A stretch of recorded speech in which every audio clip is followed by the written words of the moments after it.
ಗೋಡ್ಸೆ ಅವರು ಬಂದಾಗ ಖಂಡಿತ ಸಾವರ್ಕರ್ ಅವರ ಅವರು ಕೂಡ ಬಹಳ ದೊಡ್ಡ ಒಂದು ಪಾತ್ರ ವಹಿಸ್ತಾರೆ. ಯಾಕಂದ್ರೆ ಅವರಿಂದನೇ ಅವರಿಗೆ ಬಹಳಷ್ಟು ಪ್ರೇರಣೆ ಸಿಕ್ಕುವಂಥದ್ದು ಕೂಡ ಆಗ್ತದೆ.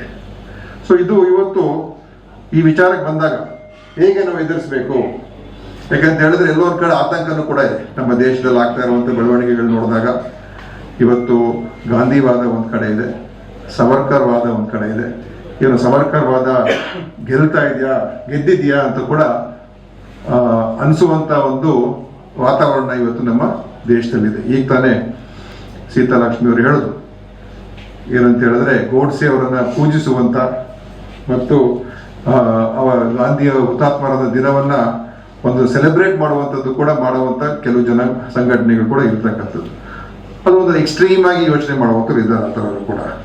ಸೊ ಆ ಒಂದು ಅನುಮಾನ ಬರುವಂತ ಪರಿಸ್ಥಿತಿ ಏನಂತ ಹೇಳಿದ್ರೆ ಗಾಂಧಿವಾದ ಸೋತ್ಬಿಟ್ಟಿದೆಯಾ ಅಂತ ಅನಿಸುವಂಥದ್ದು ಬರ್ತದೆ. ಇಲ್ಲಿ ನಿಜವಾಗ್ಲೂ ಇವತ್ತು ನೋಡಿದ್ರೆ ನಾನು ಅದನ್ನೇ ಓದ್ತಾ ಇರ್ಬೇಕಾದ್ರೆ ನನಗೆ ಅನಿಸ್ತಾ ಇತ್ತು, ಸಾವರ್ಕರ್ ಅವರು ಹೇಗೆ, ಗಾಂಧಿ ಅವರು ಹೇಗೆ ಅಂತ ನಾವು ಮೆಲುಕು ಹಾಕುವಂಥ ಸಂದರ್ಭದಲ್ಲಿ ಬಹಳಷ್ಟು ಅವರ ಒಂದು ವ್ಯಕ್ತಿತ್ವಗಳಲ್ಲಿ ಅನೇಕ ಉತ್ತರಗಳು ಸಿಕ್ಕತ್ತೆ ಅಂತ ನನಗೆ ಅನ್ಸುತ್ತೆ. ಸಾವರ್ಕರ್ ಅವರು ಅವರ ಈ ಒಂದು ಮೂಲಭೂತವಾದ ಸಾವರ್ಕರ್ ಅವರ ಫಿಲಾಸಫಿ ಅಲ್ಟಿಮೇಟ್ಲಿ ಎಲ್ಲಿಗೆ ಬರುತ್ತೆ ಅಂತ ಹೇಳಿದ್ರೆ ಅದು ಒಂದು ಮೂಲಭೂತವಾದ ಫಂಡಮೆಂಟಲಿಸ್ಟ್ ಫಿಲಾಸಫಿಗಳು. ಆದರೆ ಅವರ ಈ ಫಂಡಮೆಂಟಲಿಸ್ಟ್ ಫಿಲಾಸಫಿ ಅದಕ್ಕೆ ನಮ್ಮ ದೇಶದ ಒಂದು ಸಿದ್ಧಾಂತ ಅಲ್ಲ. ಯಾವತ್ತೂ ಕೂಡ ನಮ್ಮ ದೇಶ ಫಂಡಮೆಂಟಲ್ ಆಗಿರಲಿಲ್ಲ.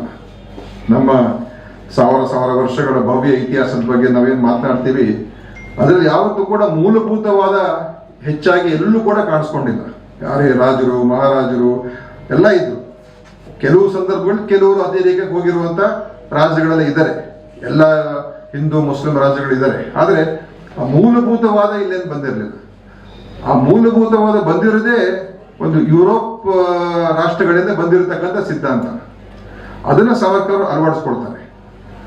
ಸೊ ಅವರ ಥಿಂಕಿಂಗ್, ಅವರ ಥಾಟ್ ಪ್ರೊಸೆಸ್ ನೋಡಿದ್ರೆ is more influenced by the European thought. ಆ ಕಲ್ಚರಲ್ ನ್ಯಾಷನಲಿಸಮ್ ಅಂತ ಹೇಳ್ಕೊಂಡು ಮತ್ತೆ ಯಾವ ರೀತಿಯಾಗಿ ಕೆಲವು ಅಲ್ಲಿರುವಂತ ಫಿಲಾಸಫರ್ಸ್ ಏನು ಮತ್ತು ಬರೆಗಾರರಿದ್ರು ಅವರ ಆ ಕಾನ್ಸೆಪ್ಟ್ ಅನ್ನು ತಗೊಂಡ್ಬಂದವರು ಇಲ್ಲಿ. ಯಾಕಂದ್ರೆ ಸಾವರ್ಕರ್ ಅವರೇ ನಾಸ್ತಿಕರಾಗಿದ್ರು. ನೀವು ಅದನ್ನು ಅದ್ರ ವಿರುದ್ಧವಾಗಿ ಈ ಕಡೆ ಗಾಂಧಿ ಅವ್ರು ನೋಡಿದ್ರೆ ಗಾಂಧಿ ಸಂಪೂರ್ಣವಾಗಿ ಆಸ್ತಿಕ, ಸಂಪೂರ್ಣವಾಗಿ ಒಂದು ರೀತಿ ಸಾಂಪ್ರದಾಯಿಕವಾಗಿ ಯೋಚನೆ ಮಾಡುವಂತ ವ್ಯಕ್ತಿ ಮಹಾತ್ಮ ಗಾಂಧಿ, ನಾಸ್ತಿಕವಾಗಿ ಯೋಚನೆ ಮಾಡುವಂತ ವ್ಯಕ್ತಿ ಸಾವರ್ಕರ್. ಮತ್ತು ಸಾವರ್ಕರ್ ಒಂದು ರೀತಿ ರ್ಯಾಷನಲಿಸ್ಟ್ ಕೂಡ ಆಗಿದ್ರು. ಅವ್ರಿಗೆ ಈ ಅನೇಕ ವೈಜ್ಞಾನಿಕವಾಗಿ ಚಿಂತನೆ ಮಾಡ್ತಕ್ಕಂಥದ್ದು ವಿಷಯಗಳು ಅವರಲ್ಲಿತ್ತು.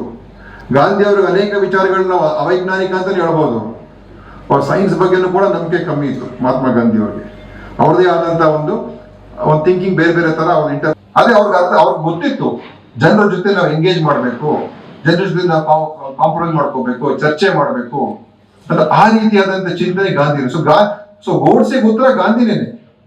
ಸಾವರ್ಕರ್ ಈ ಫಂಡಮೆಂಟಲಿಸ್ಟಿಕ್ ಇದಕ್ಕೆ ಉತ್ತರ ಇಲ್ಲಿ ಸಿಗುತ್ತೆ ಅಂದ್ರೆ ಗಾಂಧಿ ನಡೆಸಿದಂತ ರಾಜಕೀಯ, ಗಾಂಧಿ ಯಾವ ರೀತಿ ನಡ್ಕೊಂಡ್ರು ಅದು ನಮ್ಗೆ ಒಂದು ಸೋರ್ಸ್, ಒಂದು ಕೌಂಟರ್ ಕೊಡೋದಕ್ಕೆ ಅವಕಾಶ ಸಿಗ್ತದೆ.